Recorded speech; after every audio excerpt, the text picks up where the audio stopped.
The Daily Signal is coming to you live from the Republican National Convention in Milwaukee, Wisconsin. I'm Rob Bluey, your host, and I'm joined today by Congressman Mark Alford.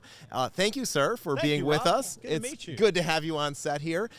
Your impressions through the first 2 days of the convention, obviously last night, a lot of high-powered speeches from some of your colleagues, in fact. Look, I'm very proud of our members who were up there and the leadership from the team up there. In Congress on the U.S. House floor, I like to stand down in the well while we're voting so I can talk to people and find people easily. And so I did the same thing yesterday. I called that the well right in front of the podium. And because I had my little congressional badge, they let me stand down there. But I wanted to cheer on Tom Emmer and Steve Scalise and Elise Stefanik and Anna Paulina Luna and Corey Mills and Jeff Van Drew, all these people who were speaking from their heart about not just the fight that we face, but the unite that we face. And I think that's why I'm so excited about this convention and what we're doing. We are uniting our party, uniting our country.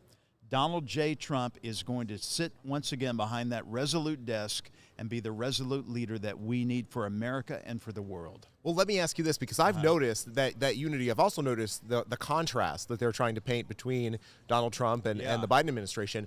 What is the sentiment on the floor of the convention, about J.D. Vance, about Donald Trump, and obviously the horrific situation that took place on Saturday? Well, look, let's start with J.D. Vance. My district in R25, we're just south of Kansas City, over the Lake of the Ozarks and down to Springfield. Very Trump district, very conservative, and they love J.D. Vance. I like J.D. Vance. I think he's going to be a great complement to Trump to weed out the deep state, to carry out the mandate, and to not placate. Let me ask you this. You are obviously... Hold on, that sounded like Hakeem Jeffries just a minute. I'm sorry about that, the way I talked there. No, you're good. You're good. Let's talk about your role in Congress, because obviously with Democrats in control of the White House, Democrats in control of the Senate, the House is really the last line of defense for the American people. You have taken an outspoken position on many issues that this Biden administration is trying to foist on the American people. What are some of the things that stand out, and what do you hear back home from your constituents? Well, look, my voters, my constituents, clients as I call them, wanted me to go up there and do a couple of things. Number one, make sure that we don't spend money that we don't have. We're $34.5 trillion in debt. We don't have a revenue problem in America. We have a spending problem, and we've got to get our spending under control. Unfortunately, only 26% of that spending is so-called discretionary. So we're going to have to take a look at Social Security and Medicare. We are not making cuts to people who have paid into the system. I want to make that very clear. The progressive Democrats will try to demonize us for even looking at ways to improve the system for the American people.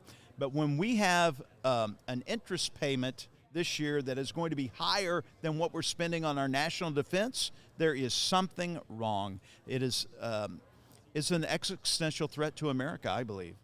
So that's one thing.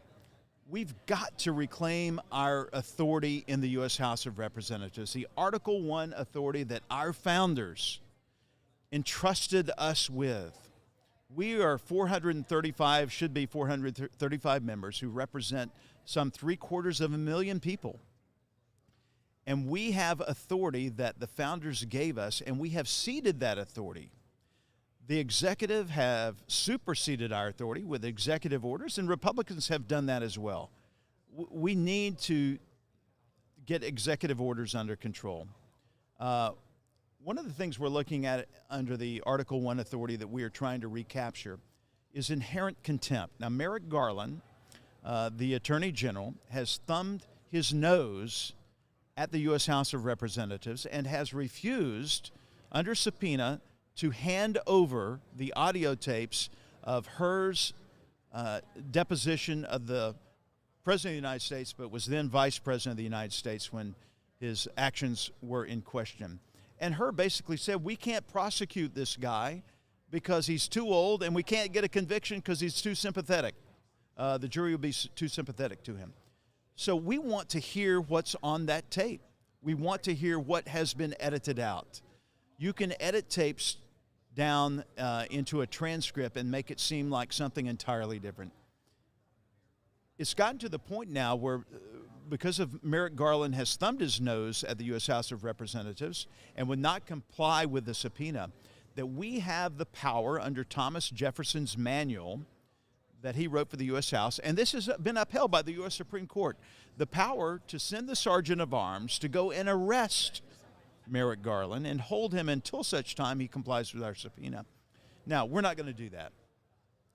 But we did vote, and it nearly failed before we came to this conference, the inherent contempt for a $10,000 a day fine.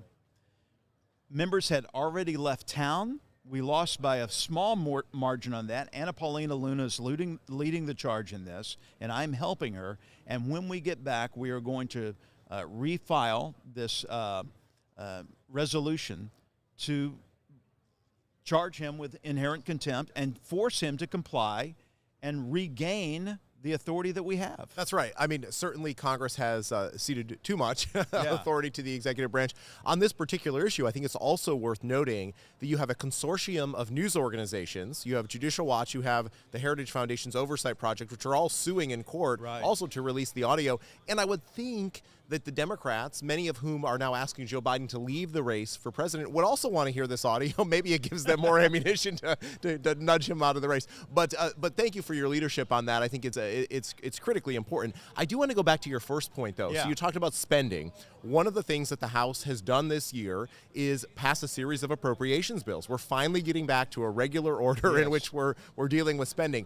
However, you have the Senate, which is controlled by Chuck Schumer and the Democrats, which seems to be barreling ahead with plans for another massive government spending bill. How do you reconcile those two differences? Well, I'm very proud of Chairman Tom Cole. He has taken over now as the appropriations chair. He has so much experience, and he is getting done what we did not do here. I kept asking last year, first off, they blamed it on, the president was late with his budget. I don't care. Let's come up with our own budget. Let's get these appropriations bills done, all 12 of them, before we go home for, I don't call it a break because I work hard in my district when I'm home in August. Our August work period is what I call it. But let's get the job done on appropriations before we go home. We didn't do that, and so we had to have a continuing resolution. I don't like continuing resolutions. That's not how we should operate because it makes us vulnerable. It makes us vulnerable to the Senate, who's going to shove another omnibus on us with all kinds of spending that we're going to have to be forced to make a decision on. Either shut down the government, which is not good. What do we do then? It costs a lot more to reopen a government than to shut it down. And in an election year, the Democrats would blame it all on us, and we wouldn't just not maintain our majority or grow our majority, which I'm trying to help us do. We would lose the majority. And then what? There's no great answer to that. So we have 5 appropriation bills, 4 done now. We have, 8 left to go. And I know that they are constantly working on these. They've gotten them out of committee. They're ready to hit the floor. The problem is, the deal that Kevin McCarthy made with Joe Biden on the FRA was a 2-year deal, and it's a 1% increase. For the military, that's actually like a 3 or 4% cut when you consider inflation. And we are so far behind the Chinese right now in most every area of our munitions and armaments and equipment for our military. And we have generals now saying by 2017 or 2018 that Xi Jinping can make a move on Taiwan. Now, look, a lot of that is due to the weakness, the flailing President Biden, who's shown weakness on the world stage, and we have bullies like Xi Jinping ready to take advantage. But anyway, I know your question was about appropriations. I'm sorry I meandered on that. We've got to get our spending under control. We've got to get these appropriation bills done. This is a slow curve of a large ship. It's not a ski boat. We're not going to change things overnight, but we are making substantial moves to get in the right direction. You certainly are. I mean, you have to start somewhere, and I'm so glad you did connect it to China, because I think too often we don't recognize that global threat that we face, and in fact, it's not only is the 1% increase a cut for the military. continuing resolutions are also very difficult for the military because it doesn't give them the long-term planning that they need to build the weapon systems and things that we need. So much of the attention at this convention is obviously on the attempted assassination of President Trump. I know that colleagues of yours, like Chairman Comer, have said that they're going to call the Secret Service director, for answers. Do you have confidence in the FBI conducting this investigation? No, I do not. I think we need an independent investigation. I really think we ought to have a Warren-style commission, bipartisan, bicameral commission. I think Josh Hawley ought to lead it, the senator from the great state of Missouri, former attorney general. I think we do a great job, but we've got to get to the bottom of what happened. The problem is there are a lot of conspiracy theories floating around out there, and just because it's a theory doesn't mean it's not true, but we're at a point in America where a lot of Americans don't trust the system. They don't trust law enforcement. They don't trust Congress to some degree. We've got to restore that trust. Truth is the only way that's going to happen. I do know one thing, though, Rob, and I do believe the only reason President Donald J. Trump is at this convention right now is because of the providence and protection of Almighty God. And had he not turned his head just slightly in a gust of wind, thrown that bullet off course, I don't know if we would have a convention right now. But I do know that after the JFK assassination, there was a commission held to get the truth. I don't know if that truth ever came out, but it was a step in the right direction to restore trust for the American people. We've got to do that. If we don't have trust, then we've lost our republic. Thank you for making that point. As somebody who spent decades working in the news media, I want to close on this. We have a situation where the American people, when they're asked, have lost trust in traditional news sources. It's one of the reasons why the Daily Signal exists, in fact, because we're trying to fill that void that many have left. What are your thoughts on the state of the news media today? And are there opportunities? Okay. So I spent 35 years in the news media. All I wanted to do since I was in 5th grade was to be a reporter and a news anchor. And God gave me this opportunity 3 years ago to run for this office. I quit my job. I'd been on the air in Kansas City for 25 years, anchoring 5 hours a day. All I wanted to do was tell the truth. Now, the media has lost its way in that, especially when Trump got into office, he went after them. They should have deflected that and just kept reporting the truth, but instead they took him on in an adversarial manner.